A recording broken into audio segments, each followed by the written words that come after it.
Have you ever noticed in your life, I know I have in mine, that there is this almost insatiable, this unstoppable desire for more?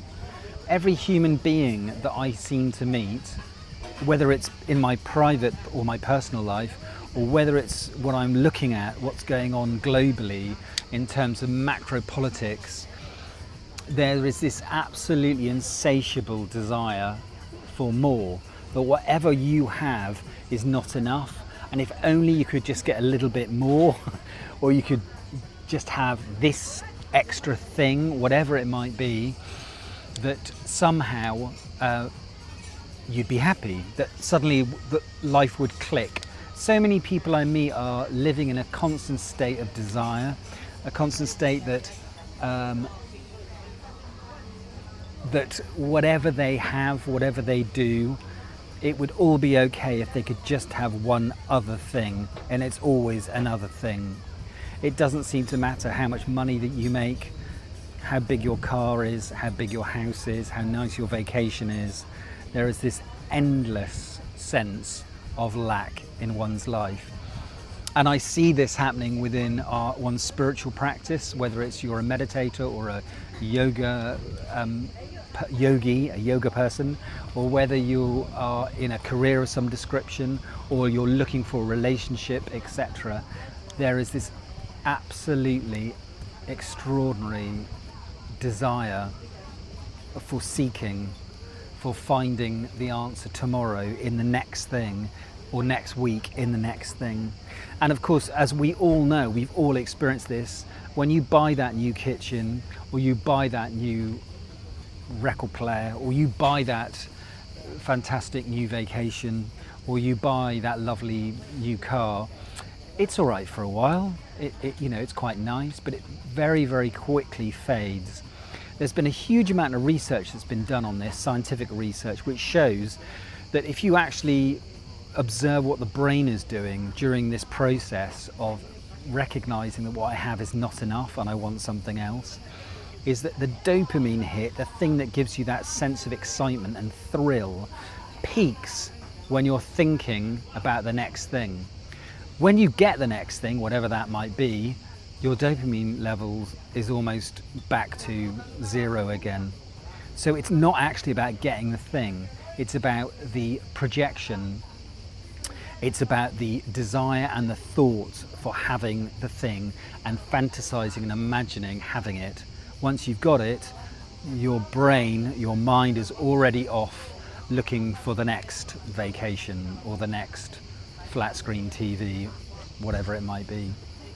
It is quite an extraordinary thing to recognize. And like I said, it doesn't matter whether it's a material object, one after another, or relationships, or, like I said, a career. And a whole culture in the West is based on this notion. It is based on the notion of lack, and it is based on the notion that if you're a good girl or a good boy, that one day you will achieve and you can have the thing that you think you desire. You only have to look at the way you're pushed through an education system. If you get the right grades, then you go to university or college, and if you get the right grades there, you get the right job, and then you get the right promotion, and you get the right pay rise, and on and on it goes. You never arrive. You are always just jumping to the next thing. And it's the same with the material stuff in our life too. Often for many of us, it's the same with relationships. And it's the way most religions push their rhetoric, which is one day, if you're a good boy, if you can touch your toes or sit in meditation or do this asana, or you can walk slowly and mindfully, or you pray to the right God, that one day you might possibly be good enough. And also the research is overwhelming that when one uses the word might, maybe if you're good enough you'll get it, that's even more exciting. The mind goes absolutely berserk for the maybe. So now it's almost like it's a form of gambling. It's like a gambling addiction, because now you don't even know what the outcome might be. You could get what you want, or you might not, and that's even more thrilling and more exciting. It's absolutely staggering. Many people think the answer to this is to stop desiring and stop wanting. I know that I spent in my life, I worked with various meditation teachers. Some of them were fantastic and some of them were deeply questionable. Maybe one day, let me know if you want me to, maybe one day I'll do a video on how to find a good meditation teacher, because there's an awful lot of meditation teachers, inverted commas, deeply questionable what they're doing and their methodology too. Anyway, back to the video.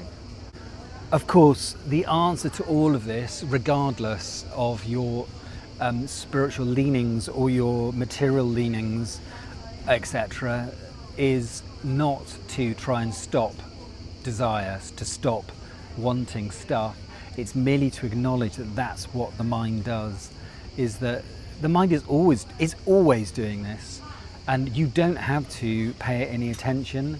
For example, I can't say it, I don't know how to say it any more simply than this, that your mind is just minding. The mind just rattles away. It is like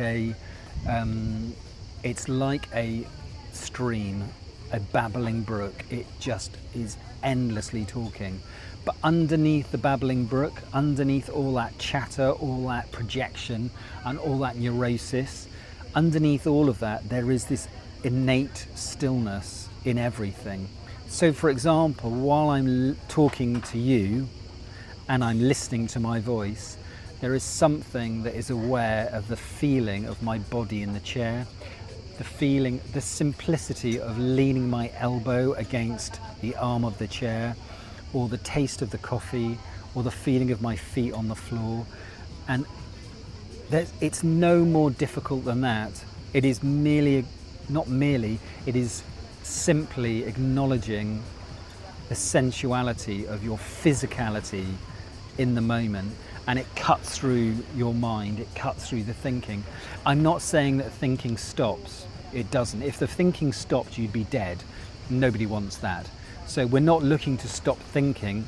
We're merely acknowledging that although most people I work with obsess about their thinking and they believe every thought they have, that actually there's a whole other universe going on of sensuality, of quiet stillness underneath all of that.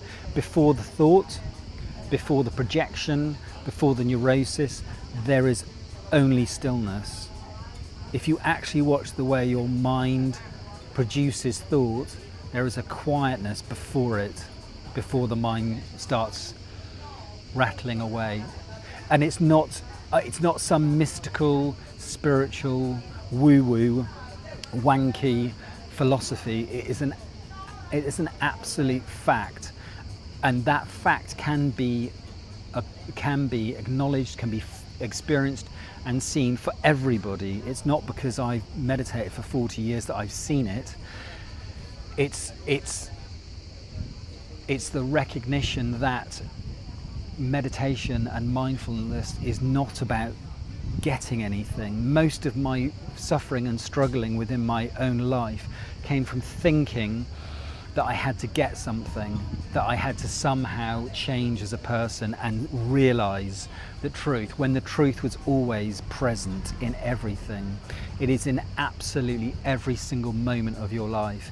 And by coming back to the feeling of lifting a glass of water and feeling the weight of that glass in your hand, the sensation, the sensuality of how much energy does it take to lift a glass, to feel the breathing in the body, and while the music is going on and the coffee's being drunk and the talking's happening, underneath all of that is an innate stillness within you right now, and it cuts right through all the running commentary about lack and about how much I need to get and who I need to be and how I need to improve myself, all of which generally is utter nonsense. There is a point, isn't there, where you begin to realize, and I'm not sure whether this, to be honest, this bit is to do with my age, that you just get older, or whether it's to do with years of practice. I don't know, I think probably it's just an age thing, as you recognise that all that running around and all that seeking and all that feeling of lack and trying to improve myself and paper over the cracks with various stuff was an utter waste of time, and when actually, in actual fact, I was always still. There was actually nothing wrong with me, and the same is true of you, that there is fundamentally nothing wrong with you, and we've just focused our attention so heavily on this feeling of I need more, I need something else, and we've missed out on the broader picture of what it is to be a human being. It's such a tiny aspect of who you are, is this endless seeking within you. And like I say very often, finding moments of quietness and stillness and aloneness in your life. I don't mean loneliness, I mean just the joy of being on your own and being still and being quiet is such a wonderful, beautiful thing. I hope that helped. That was a bit of a sort of waffle, but I really wanted to share that with you. It came up for me this week and I thought I'd put it in a video. If you like what I'm doing, I really would love you to give me a thumbs up. It means a huge amount to me. I'm a tiny channel, but I think the stuff that I'm talking about is really important. I think it really is life-changing in a really positive way. So if you agree, please give me a thumbs up, and of course, if you could subscribe, that'd be wonderful.